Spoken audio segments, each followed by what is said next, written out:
Let me show you a quick way to easily create and then organize folders on your iPhone's home screen. We'll take a look at the page here and these apps. They're all Google apps, so I could group them all together into one folder, but instead I'm going to break them up so that we can create a little organization.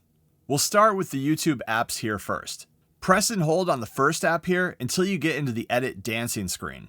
Next, press and drag the first app onto the next. You'll then see that it automatically creates a folder and then places both of the apps inside. You can then tap back outside of the folder and then press and drag all the other apps that you want to organize together inside. Once you're done, tap the folder and then you can edit the name. By default, Apple will give you a guess on the name that fits best for the folder. Sometimes it's good, other times you may want to edit it.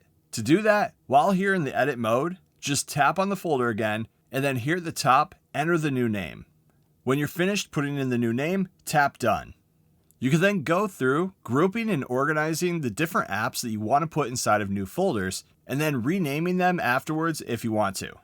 Once you're finished with all of your editing, you can then tap Done here on the top right.